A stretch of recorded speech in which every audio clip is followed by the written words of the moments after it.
So on the PowerPoint presentation, there was a couple of slides there about dealing with infidelity, and I'm gonna leave those in there, and I may come back to them at some point. But right now, we're just gonna kind of go past those, and you don't need to worry about them. And we'll kind of go back to thinking about marriage and now thinking about divorce and what the effects of divorce are. If we get through with all of this and it's not too much, then we'll maybe go back and do the infidelity part. To begin to look at divorce and its effects on people, let me set my timer here real quick.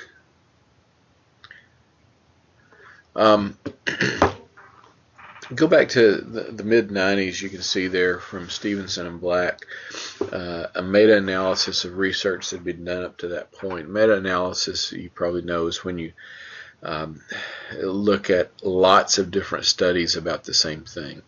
So by the mid-90s, we had enough divorce over the last couple of decades that there was some decent population to help us try to figure out what effect maybe divorce was having on people. I may have said this to you earlier, but one of the things that kind of happened historically was that in the 60s and 70s, when divorce started becoming more common in our culture, the first reaction that everyone had was that it was just this horrific thing that was going to ruin people's lives. And so there was this kind of assumption that if you were a kid who came from a divorced family, that you were going to have a horrible, horrible time, and that you were going to be messed up in all kinds of ways.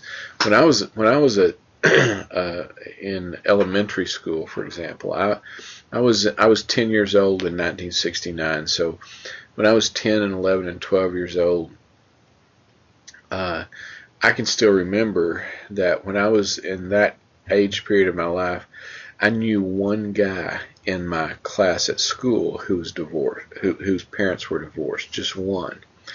And so it was a really unusual thing. Even when I graduated from high school I graduated from high school in 1977. When I graduated from high school, I had one friend whose parents were divorced. And so it was still a really unusual thing in the late 70s, particularly in the Bible Belt, for people to be divorced and to know kids who grew up in divorce. And there was this assumption that if that happened to you, your life was going to be ruined in some way. Well, after we kind of moved past that in the 70s, we kind of have this spot in the 80s, maybe early 90s, where the research and the feelings kind of seem to go the other way, because we saw that didn't really happen to every kid who went through a divorce. That there were kids who went through divorce that were happy and healthy and resilient and seemed to do well. And so the sentiment kind of shifted to say, hey, maybe that means that divorce is not such a horrible thing, that divorce is not such a big deal, that it ruins people for life, and and every kid who's gone through divorce is not going to have school problems and behavior problems and all that sort of thing. And so we went through that kind of period. Well, then by the time we get to the 90s, and especially later, after 2000 or so, we began to see even a third wave kind of research and thinking that said, well, wait a minute, we've now seen people who went through divorces who have grown up, who become teenagers and then young adults, and even now we have a generation of those folks who are married themselves, and we are seeing some negative effects of divorce.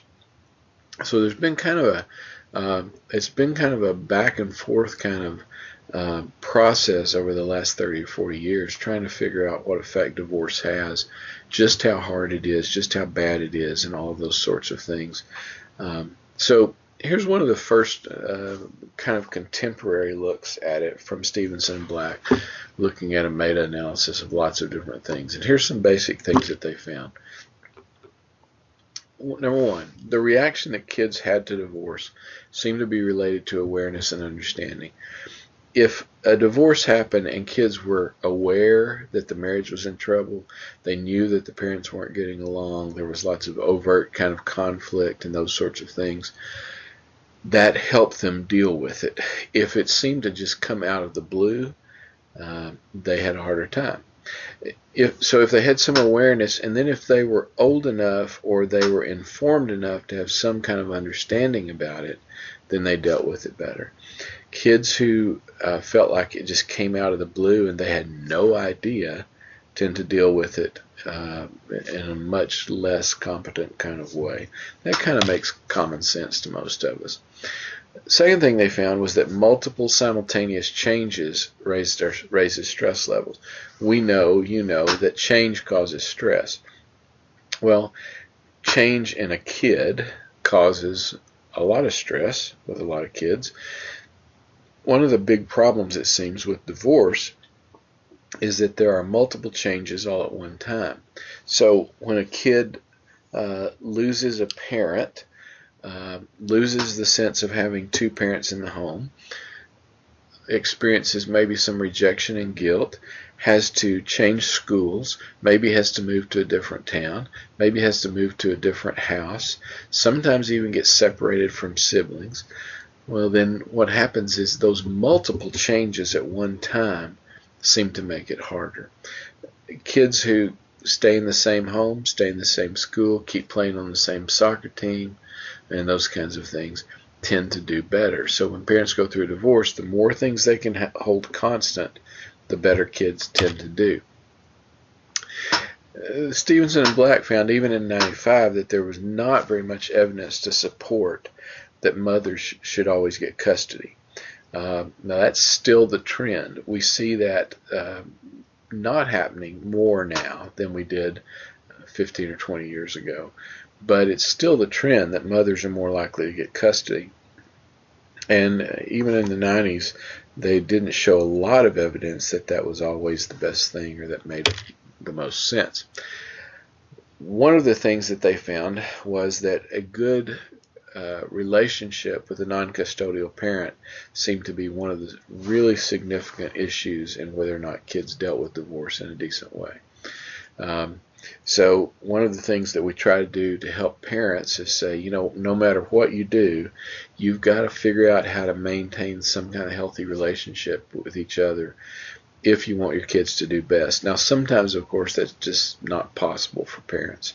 But wherever it's possible, it seems to be the best thing. And when parents can maintain, the better the relationship is that the parents can maintain, sometimes the more competently the kids adjust. They also found that there were some evidence that kids from divorced families experience earlier sexual experiences. Now, that could come from a lot of different places. It could be a psychological thing, but it also could be that we have a population of kids there who don't have as much adult supervision, spend more time on their own. There's more opportunity for them to experiment, to do things that they wouldn't have done if they'd had more parental supervision. So we don't know if that's something that comes from a kind of a psychodynamic process or some kind of need-based thing, or if it comes from just lack of supervision and lack of direction. No impact on sexual orientation was also pretty evident. We're pretty comfortable with that now, and everybody kind of understands that now. But you have to remember that for years and years and years and years, kind of the common knowledge out there was that, or common opinion out there was that boys became gay because of a weak or absent father. It's a very Freudian-based kind of an idea. And a lot of people have bought into that. It's kind of interesting, even though it's a Freudian idea, conservatives and conservative Christian people in general really bought into that and really hammered that and said if a boy doesn't have a strong father, he'll end up gay. And of course, most of them had no idea that they were being Freudian, or they wouldn't have said it. But what Stevenson and Black found even in the 90s in this early research was being from a divorced family had zero impact on sexual orientation. They also found that the majority of kids from divorce didn't experience any behavioral problems. One of the things that you'll see, and you've probably already read now, is that we see some impact, but it's not always a tremendous impact. Kids who go through divorce may have more of a tendency to do some things or be some ways, but it's usually not overwhelming. It's not like if you went through a divorce, you have 90% chance that this will happen, as opposed to not going through a divorce, and that percentage is 20%. It's usually more like 50 to 63 or something like that. So although there is some impact, the majority of kids who go through divorce don't experience a lot of behavioral problems. We do see, again, that they're more likely, now that more is just a little bit more, it's not tremendously more, likely to use controlled substances, alcohol and drugs. But again, we don't know if that's impact of the divorce directly or if that's because there's just less supervision, because kids who have less parental supervision are more likely to get in trouble, and that's been true from the beginning of time. So we'll stop there and we'll come back in a minute and finish.